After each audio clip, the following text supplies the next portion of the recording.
Oh, it wouldn't be an SMA day without a Chevrolet. We got a Trailblazer here that supposedly won't run the monitors. So this can be a tricky one for a lot of reasons. There's several items that'll stop the monitors from running, and sometimes people are trying too hard also. That's the keys here. What do I mean by that is people who are semi-mechanically inclined will be inclined to get a drive cycle process sheet, you know, via the interweb. Oh, I gotta scan until it's completely dead, so this is useless. I'll be right back. Here, we'll try this one. This one's not as dead. I think I was saying that, you know, people will get the drive cycle process sheet, you know, the exact parameters and driving rules that a car would go through to run the drive cycle. And then they try so hard to match that they just never drive the car normal. So, whoa. So I've seen that before. And then, of course, I made us a little list here. The guy left me a list of some parts that have been changed in the process up until this point. Things I think of when a customer says the car won't run a drive cycle are as followed on the official sticky note: intake air temp, coolant temp, brake pedal input, Prindle input, so park, reverse, neutral, drive low, AC input, fuel level input, vehicle speed sensor, barometric pressure, throttle input, and then last but not least, the cam, the keep alive memory. Is that resetting every time you turn the key off? So this is a very short list of items that will make it inhibit a drive cycle. You know, just look around, there's other things like four-wheel drive input, you know, electrical load. There's a lot of things. Typically on GM, it's coolant temp. That's what I find the majority of the time on these. And it doesn't always set a code. You don't always get a PO128. I'm going to let this auto ID. I just did one the other day on a 2001 Buick Century, old junker. Would not run drive cycle. Guy drove it for like 800 miles, no drive cycle. He never mentioned, though, that when you're driving, the temperature gauge is up, down, up, down, up, buried in the hot, back in the medium, you know. And it was just a bad coolant temp sensor, simple as that. So that was easy. So I'm going to get some data here that I think is going to be relevant to us. We're going to look at it, and then we're going to take it for a rip. And my advice would be is when you're looking at drive cycle parameters, always start in generic OBD2. So yes, we have two monitors that are incomplete. Probably catalyst and evap is going to be my guess. Catalyst and evap. The other monitors are complete. We'll see if we have any pending codes. No pending codes. So I'm going to go and poke through live data and get stuff that I think is relevant to us. So first thing I noticed right offhand, intake air is 39. It's probably 37 or 39 degrees outside. That seems right. Barometric pressure seems pretty close. And then engine coolant temp, though, is sitting right here at 59 degrees. I'm pretty sure this guy dropped it off last night, so it's been sitting for a long time. Let's go out under the hood, let's find that coolant sensor, and let's see what the actual engine temperature is with an infrared thermometer. Well, looky. So that coolant sensor has been replaced along with the pigtail. Of course, we don't know if it is made from the finest of Chinesium. Everything feels cold. Let's just see ambient wise outside here. We'll just shoot the hood blanket. We're 35 degrees F. We shoot the engine, it's 35 degrees. We shoot in, down, and around the cylinder head, it's 35. Everything's 35. This thing is stone cold. Radiator upper hose is 36, 34, 33. So I think it's a fair assessment to say that this is where we have to start, because that is definitely skewed. So before we do anything, I'm going to get a coolant sensor. I'm not even going to pull the vehicle in. I'm going to get one that we know is good, hopefully, and see if our results are still mixed up. So Napa has one of those coolant sensors. We're going to bring it up. We're not even going to stick it in the cylinder head. We're just going to plug it in and see if it's reading ambient temperature. Now you got to be careful handling them, because it'll, you know, change just from the heat of your fingers. And what's that going to tell us? That's going to tell us right away, is there a problem in the wiring? You know, from there, the PCM, is there some resistance that's, you know, creating this, you know, erroneous temperature reading? or is it just a crappy sensor? My experience with GM is usually the coolant temp sensor, and it's always skewed just a little bit, or it's erratic, has a dead spot in it as it's warming up. And why is that important? Well, if you look in service data, the running criteria to start a drive cycle for some of the monitors requires what GM would consider a cold start, or what a lot of manufacturers consider a cold start. So it's barometric pressure within a certain PSI range or kilopascals, however you read it. Engine coolant temp between 40 and 86 degrees Fahrenheit for this vehicle. Intake between 40 and 86 degrees. But here's the kicker, is the difference between the intake air temp and the coolant temp has to be within 14 degrees. So therefore, this one's skewed more than 14 degrees, even though that coolant temp sensor may read good on its high side, on the high end of the scale.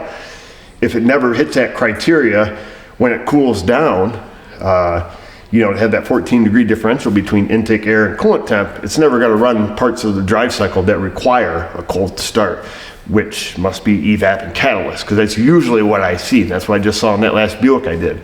And I've seen a host of things, like I say, everything from brake inputs being bad, coolant temp's a big one, thermostats that just never quite hit the operating temp but do not set a P0128. I mean, there's all kinds of stuff. Alternators that overcharge. Just every case is a little bit different. I got lucky on this one just saying, coolant, let's look at that. It may not be the case, but this is where we're starting. All right, well, Napa showed up. Like I say, well, it's been, I don't know, it's probably been 45 minutes since we last spoke. It's a classic TS 5732. Feels warm, but shouldn't take long to adjust. We will unplug this one. Can. I'm just gonna leave the wires hanging right here. We'll plug that in. Let her sit there for a moment and we'll see what it says on the scan tool. Live data. I'm gonna let that sit for a little bit because, like I say, it was in my hand, it was sitting inside in the box, warm on the shelf, so we'll give her a few minutes. It's been a while. 57.2 is where it's at. So let's just go out here for poop and laughter. We got her just dangling. Yeah, no, we're still 34 degrees, so I think it's plenty cool. How about this? Let me set you down. I don't have my tripod, but theoretically, when we open the circuit, if there's no resistance in it, it should go to minus 40, right? On the scan tool, that should be as low as it goes. So let's go have a look and see what this just did.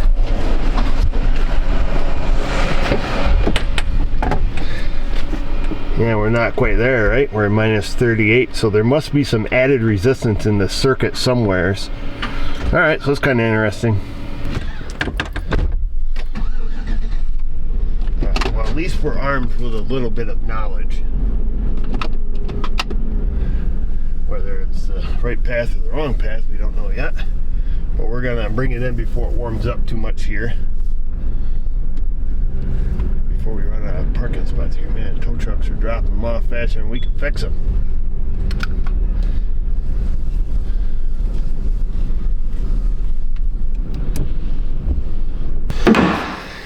Okay, let's think about this. I don't want to mislead you guys. So our reading is skewed, obviously. So we're sitting here at 75 degrees. Let's see, I got us a thermocouple here. Let's just see.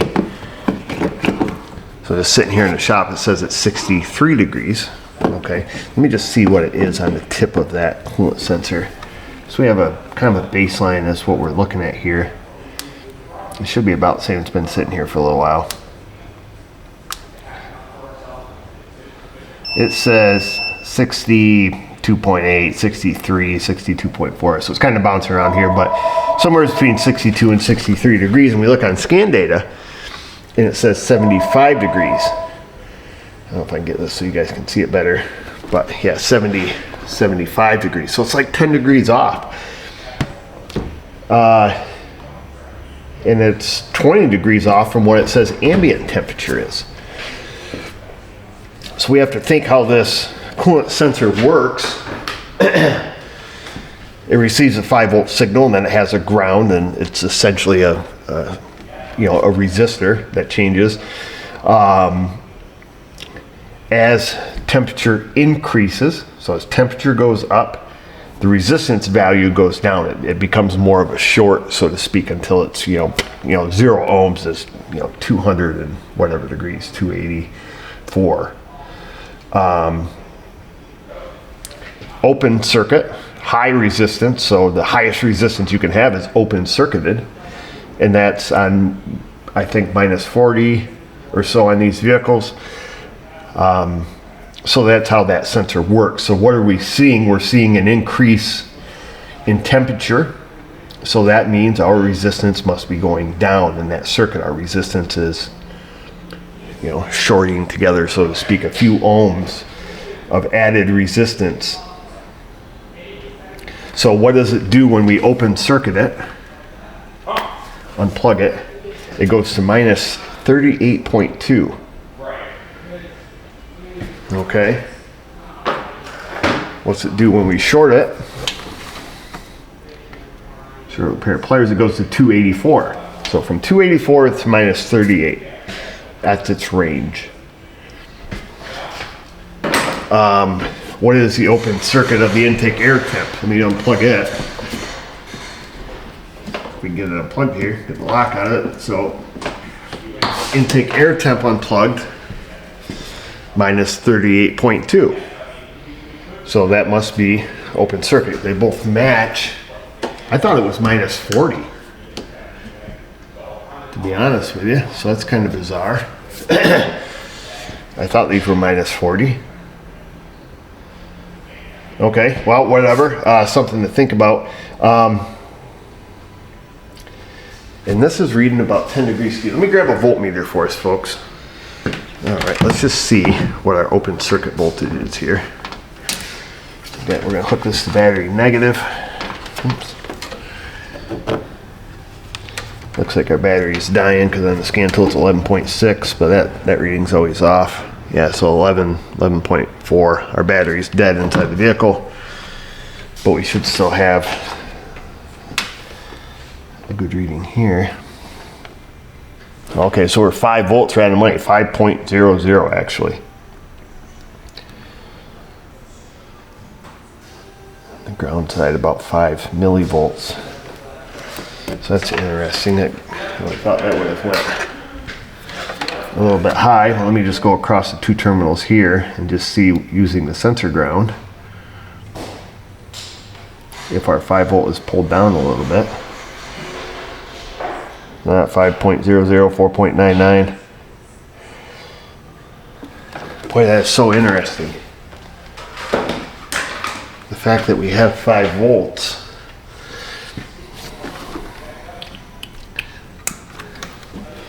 And we're reading 10 degrees off. It's reading 77 degrees, 78 degrees. Of course, I just touched it, so it's going to change a little bit. But I'm sure if we still got our little digital one out here, it's probably 69.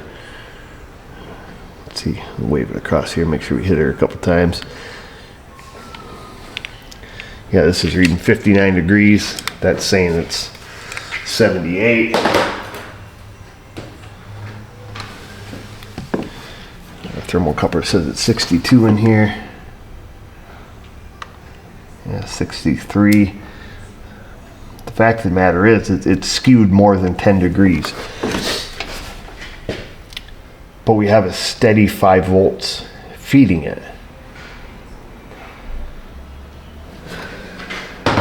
Okay. Let me think on this one here a little bit, folks. This is pretty bizarre. It's pretty bizarre. Like, is this a bad PCM? We're looking for a decrease in resistance in the circuit. We can look up the resistance value of the coolant sensor as far as what resistance value is supposed to be what given temperature range. Sometimes they're not very specific. It's usually a range. So we can look at that, and then if we have a known resistance value in the circuit, which we do, we can measure the resistance of our coolant sensor. And then we can measure total circuit resistance from the PCM wherever it lives. This thing's got a V8 in it, which is kind of bizarre. And the PCM lives right here. So that's easy enough to unhook, pull up, and check total circuit resistance of the coolant sensor circuit to determine, is it good, or is there a connector that has some green crusties in it? Which I would assume if it did, if a connector had green crusties, our open circuit voltage would not be good. It would be less than 5, which it goes from 5 to 4.99. Is that, I mean, we might only be looking for an ohm or two. I'm just talking out loud here. Let's gather some data, be more equipped, and then, okay, I don't know, and we'll gas and get after it. So I'm confused at a couple things. I still think they go to minus 40, so that's kind of weird. But the fact that they both went to minus 38.2, whatever it was, anyhow. I found the chart of resistance. Trailblazer EXT, which is what this little guy is, at 68 degrees F, it's 3,520 ohms, 3.52 kiloohms. It does give us this little chart. It's odd that the Trailblazer 26, oh no, I guess they're both the same. So they're both the same. I guess it really doesn't matter. Although, at least, I mean, they use the same sensor. Why wouldn't they be? The EX and EXT, who cares? So we do have that. We have that. And then I grabbed a OEM diagram here, and we can see that the wires go, the only connector is the connector at the coolant sensor. Other than that, the wires run straight to the PCM. I'm not familiar enough with internal printed circuit board stuff to know, you know, how the PCM calculates, you know, everything coming into it. I wish I did, but I don't. So let's see what our resistance value is and see if we can put a known resistance value in and see, is it skewed, you know, approximately 10 to 14 degrees from, well, I've got a variable resistor. Let's set it up at 3,520 ohms and plug that little guy in.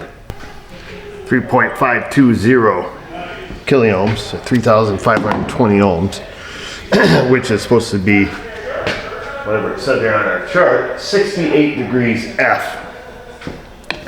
So let's take and unplug this.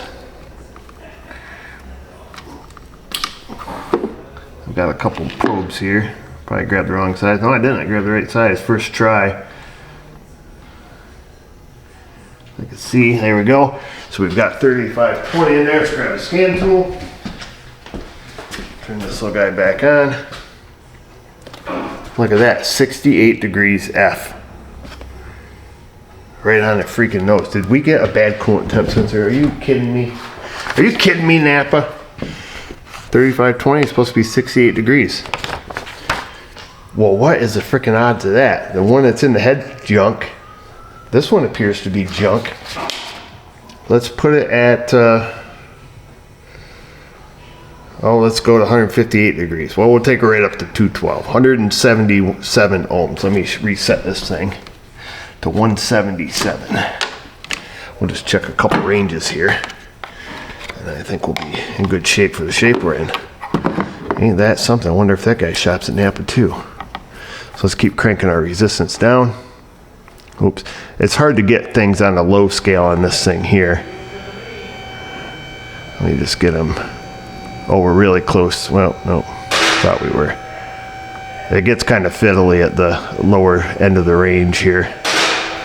Well, there we go. We're 178.6. So this should be close to 212 degrees. We're within an ohm.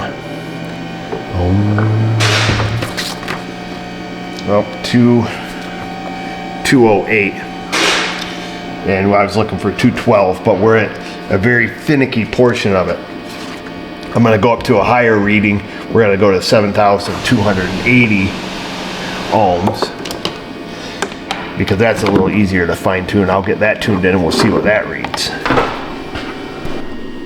There we are, 7.28 kiloohms, and according to my chart, 7.28 should be 41 degrees F. And look at that. 41 degrees F. Right on the nose, folks. Freaking Napa almost sent us on a wild goose chase.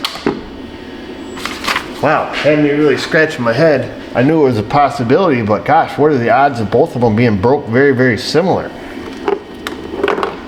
So these are made by Standard Motor Products, and the problem is, folks, I don't have any other vendor that sells parts around here that doesn't sell either Napa or Standard Motor Products. I'm gonna have to see if I can order a Delphi one, or maybe the Chevy dealer has one in stock. Let's just see what the resistance. You ain't gonna believe this, Mrs. O. You ain't gonna believe it. I'm not gonna believe it. That doesn't plug in there. What's up? You need me? Okay, stand by, folks. I'm gonna touch it here, but let's just see what our resistance is here, because it seems that the computer and everything functions as it should. Our resistance is 2.69, 2.7 kiloohms. Is that on our chart anywhere? No, it's not, but hoping we could find it in between. I wish they had a chart for every temperature range, but they don't. But this is a good chart because this tells us that the computer is spot on, baby. I don't know if this works in a linear fashion, if you can calculate the resistance value for each temperature. It's neither here nor there. I've got enough data to condemn a new part. Boy, that wasted a lot of my freaking time. Or enough of my freaking time. But we should have known. We should have known. We should have followed our facts, because our open circuit voltage is 5 volts. If we had any resistance in the circuit bringing that voltage down, we would have seen it.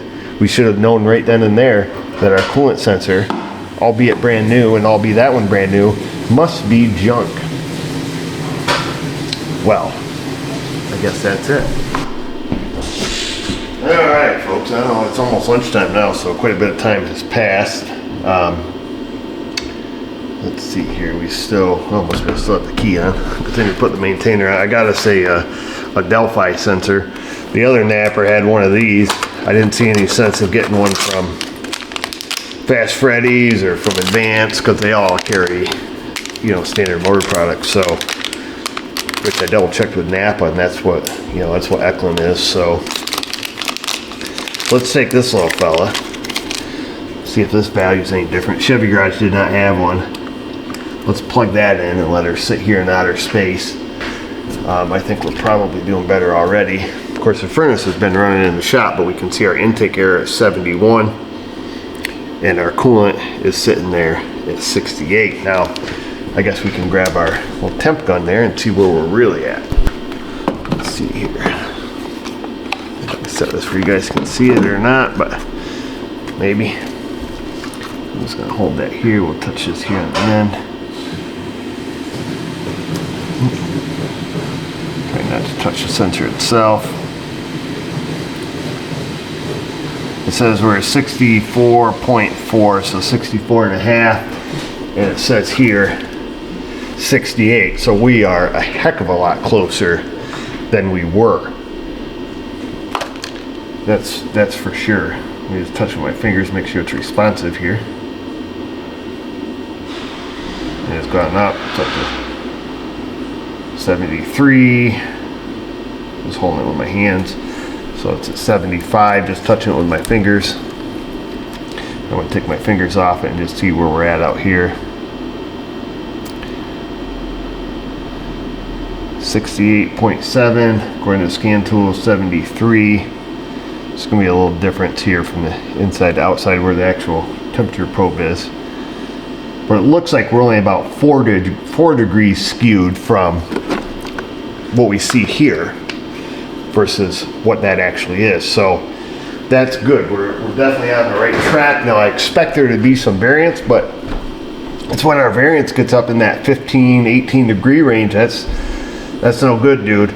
I'm going to take and put this sensor in the head, and then we're going to see what we have.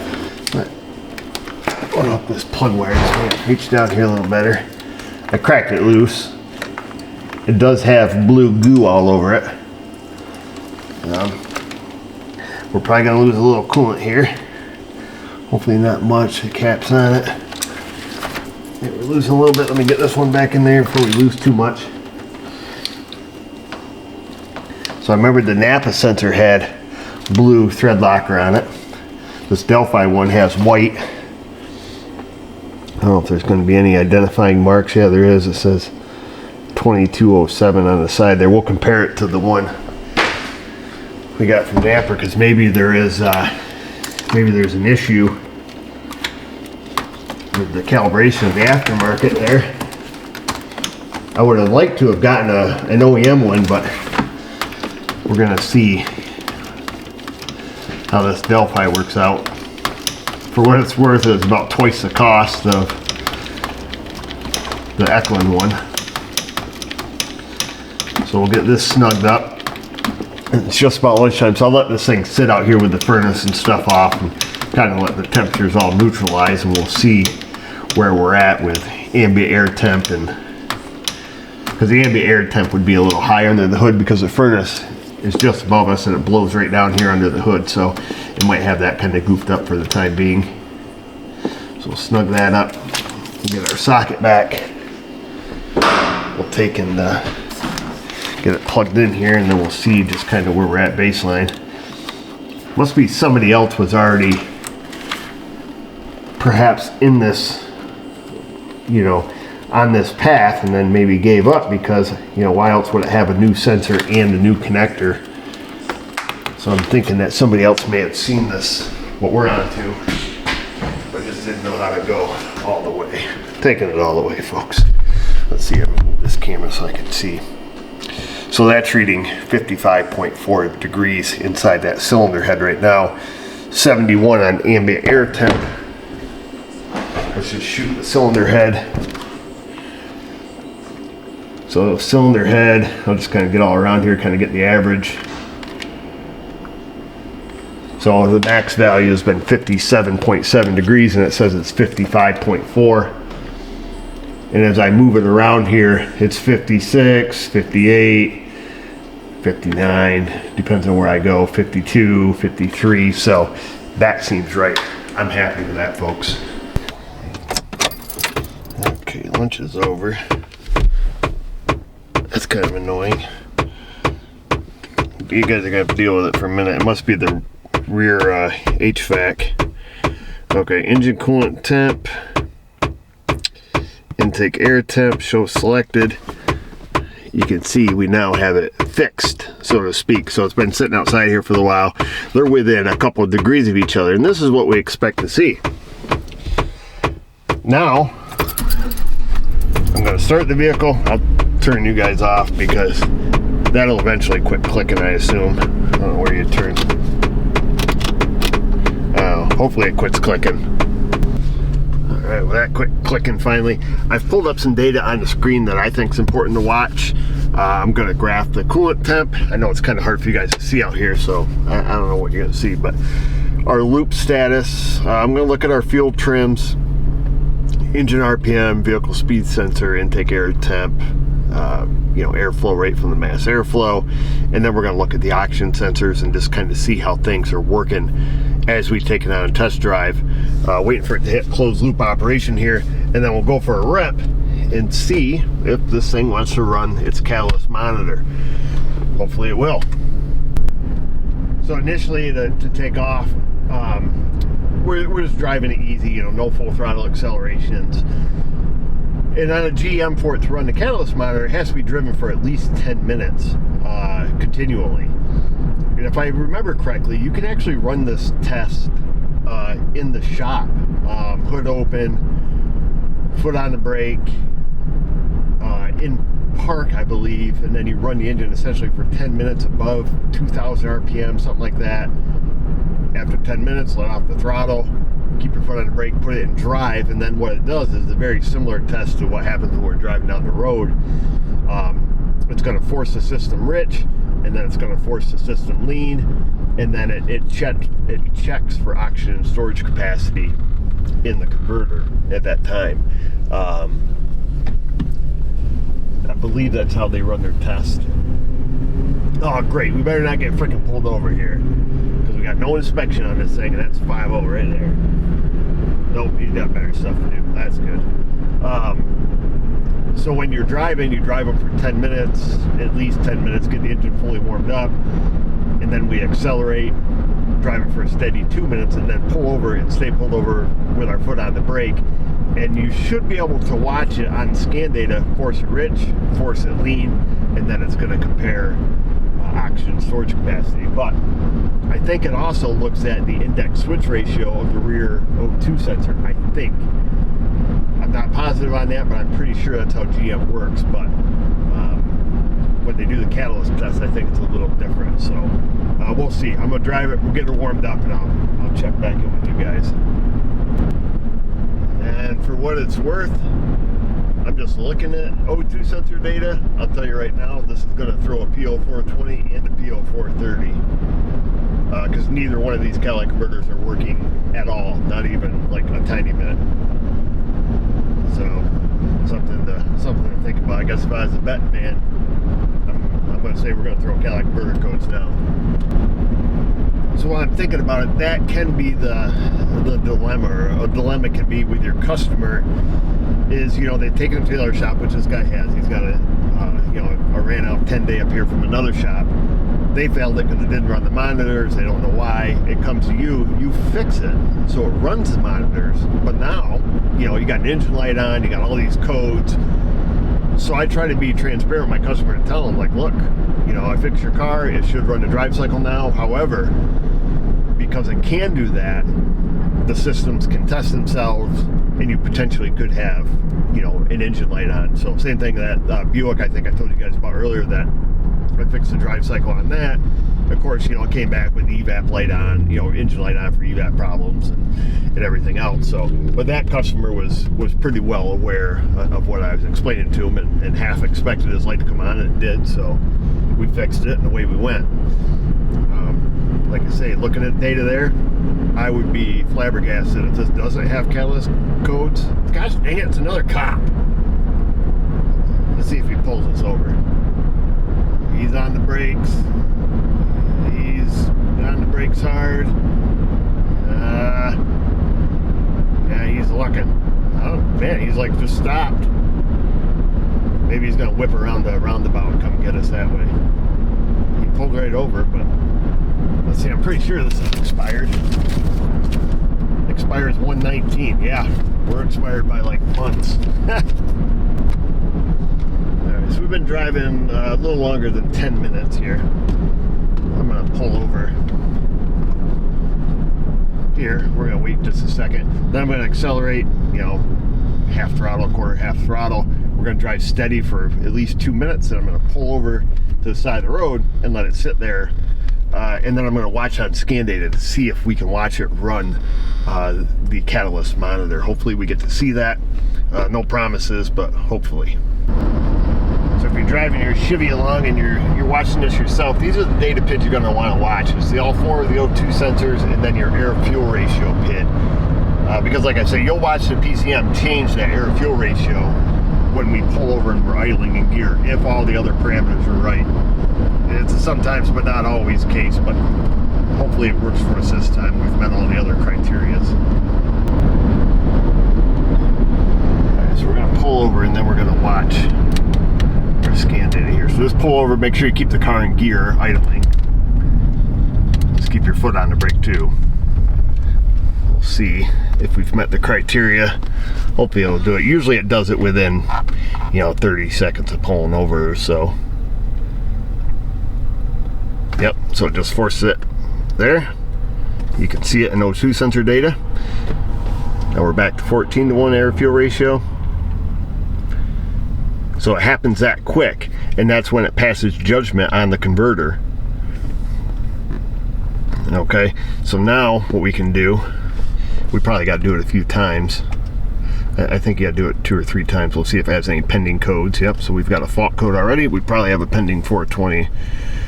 Oh nope, that was engine coolant from frigging around with that. You know, no engine light, of course. Let me just pop into generic OBD2. I went back to the OEM so we could see the air-fuel ratio PID there. So we're gonna pop into back into class 2 data, so J1850 on this one. Let's just see here for grins and giggles. I think just that one pass, it does not run the monitor and did not throw a pending code. So I'm gonna go do this again. And there it is, baby, the magic money light. Got it on my second try here. We'll pull in up here at the park and see what code we have. And that's what we were hoping for. So that is a big green light for us, or in this case yellow light, saying that, hey, you fixed it, fella, but now you got other issues. So let's pull in here and see what we have for codes. We had that one for coolant, but I'm assuming we have one for catalyst now. Yep, there we go. Catalyst efficiency, bank 2. If we keep driving it, it's going to throw one for bank 1, I guarantee it. So this code we generate, I don't know why that doesn't show up in generic data. That's kind of concerning. However, we got a PO430, which I made that call before we even started. But at least we can give it back to our customer now and tell them, like, hey, we fixed what you wanted us to fix. Oops.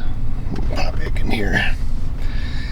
Because that's what we were hired to do. We were hired to get the drive cycle to run, and you can see now it has ran the catalyst monitor. So obviously, because it set the code. Catalyst monitor, okay. So we fixed his problem, but he's gonna have to keep driving. I'm not gonna drive it till it runs the evap system. At this point, I'm happy with everything. Yep, we got a current and a pending PO430, but I bet you dollars to donuts that it's gonna throw a 420 also, because neither one of the converters work at all. So, and I haven't looked underneath. I don't know if he's got spacers on them or anything like that, but at this point, not my problem. We did what we came to do. So that's it, folks. Hopefully you guys get some value from this. You know, ultimately the end, yeah, his engine light's on. He's going to have other codes here. It's going to have evap codes, you know, once that monitor runs. But hopefully you gain some value of seeing, you know, what are we going to look at to make sure. Now, this is just one little tiny aspect of a drive cycle on a GM. I'm quite familiar with them. And, you know, like I say, I've seen a host of different things cause drive cycles not to run. Most popular on General Motors is coolant related issues. That variance of not getting a cold start, whether the intake temp sensor is skewed or coolant temp, you know. And in this case, you know, a bad new part, 2 of them, the one that was in it, plus the one we have. And it looks like somebody was probably on the right path with this, but they just didn't know enough to stick to their diagnostic process if they had one. I mean, they could have been just shotgunning parts at it. I don't know. But if you're looking at the values on your scan tool, substituting a known good value and seeing what you need to see, then in our case, like this, it could be nothing other than a failed coolant sensor. And then knowing how to run the drive cycle, or a very particular part of it, is also handy too. Like, I know how to run them on GMs for the catalyst monitor, and we got it, you know, on the second go around, got it to throw a code, which, you know, we knew it was gonna, just by looking at data, I could tell you this thing ain't gonna pass catalyst monitor. That's another story in itself. I want a story from you, and I want it in that comment section, along with your questions, your comments, your concerns. Find us on the socials, the Insta, the Facebook. You guys know what to do. And just remember, viewers, if I can do it, you can do it. Thanks for watching.